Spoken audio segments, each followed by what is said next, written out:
The corporate media remains fixated on kinetic events. Analysts parse every detail of Russia's updated tactics in its latest mass missile strikes, as reported by the Kyiv Independent. This is a calculated distraction. The missile is loud. The true vector of systemic risk is silent. While strategists debate the cost-exchange ratio of air defense, the real theater of operations has moved.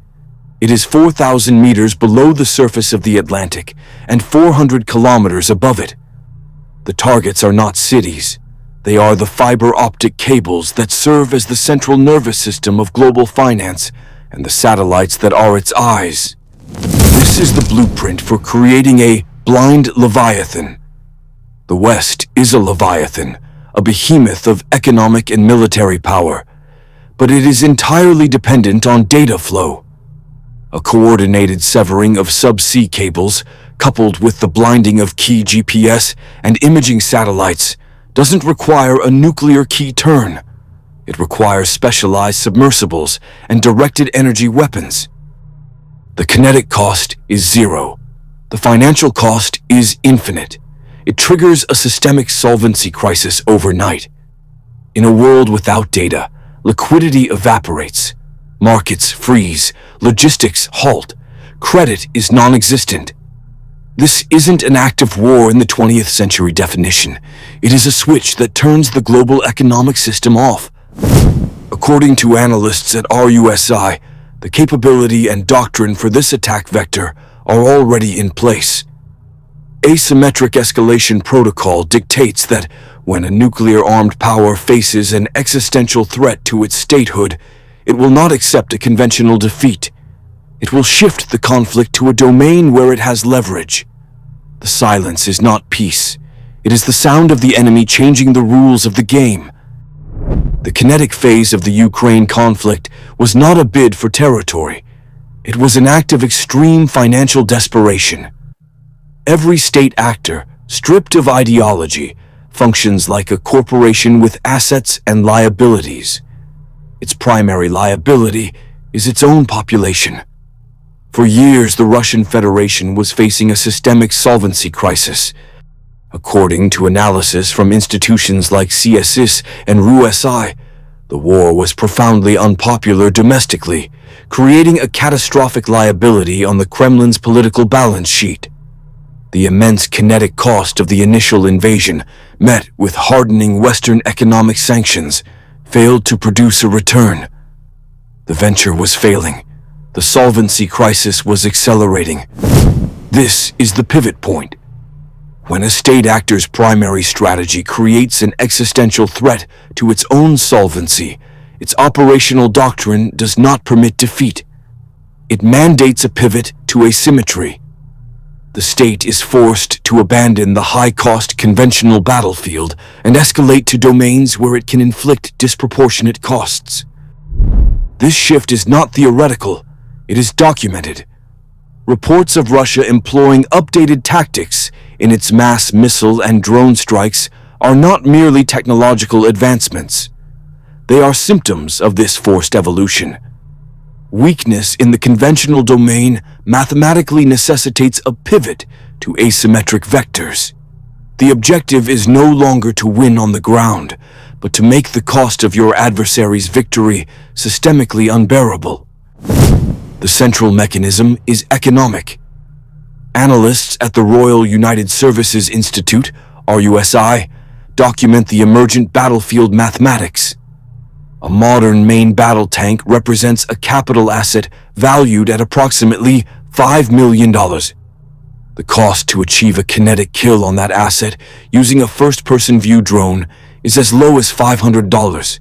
This is not warfare. It is a systemic solvency crisis. The protocol is known as the democratization of violence, where technology collapses the cost of lethal force, erasing a nation-state's monopoly on high-end kinetic power. When a state's conventional military becomes a portfolio of liabilities, being liquidated at a ratio of 10,000 to 1, it cannot sustain the attrition. The mathematical certainty of economic collapse forces it to shift the conflict vector to a domain where this disadvantage is nullified. It must escalate. The core liability is not the nuclear weapon itself, but the protocol governing its release. This is the launch-on-warning doctrine. It is a mathematical response to the threat of a decapitation strike. Strategic documents from bodies like CSIS confirm that if an adversary's first strike can eliminate your ability to retaliate, you have already lost. Therefore, the protocol mandates a launch based on credible warning of an attack, not confirmation of impact. The decision window is not hours, it is minutes. Now, introduce a new vector, the fog of digital war. While media focuses on kinetic events in places like Ukraine, where Russia is testing updated tactics, the real asymmetric threat is digital. A sophisticated cyber attack does not need to detonate a warhead.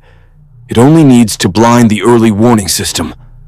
When satellite feeds and radar arrays suddenly go dark, the commander's decision matrix collapses. Is it a solar flare? A system malfunction? Or is it the deliberate blinding that precedes a full-spectrum first strike? The protocol offers no room for ambiguity. Faced with total sensory deprivation, the doctrine forces the commander's hand. The fear of being rendered defenseless creates a systemic accelerant toward launch. They are not choosing to launch out of aggression. They are forced to launch out of a pre-programmed systemic fear of solvency collapse. This is the trap. It isn't a mistake. It's a feature of escalation. The asymmetric escalation protocol is not a theory. It is a launch-on-warning system for state solvency. Reports from CSIS confirm that when a nuclear-armed actor faces existential economic or conventional pressure, its doctrine mandates a vector shift. The objective is to impose unacceptable costs in a domain of advantage. We have already seen the test case. In Ukraine, Russia deployed updated tactics in its mass strikes, evolving its kinetic capabilities under extreme duress. This is the protocol in action. Adapt and escalate. This pressure is systemic. The U.S. State Department issues escalating travel warnings, a clear metric of rising global friction. At the same time, diplomatic efforts to prevent further escalation in proxy arenas like Syria are failing, while new fronts, such as potential conflict over Greenland, are opening. These are not isolated fires. They are accelerants in a single, contained system approaching a flashpoint. The pressure must be vented. The protocol demands a demonstration. Therefore, the calibration shot is a mathematical certainty. It will not be a missile. It will be an event engineered for plausible deniability. Within the next 12 months, expect a coordinated blackout of a critical Western logistics hub, a primary container port, and its integrated fiber optic data nexus. The event will be attributed to a cascading system failure, or anomalous solar flare activity. The kinetic cost will be zero. The economic cost, measured in frozen supply chains and liquidated assets, will be in the hundreds of billions. It is designed to test one thing: your government's response protocol to a solvency crisis disguised as an accident.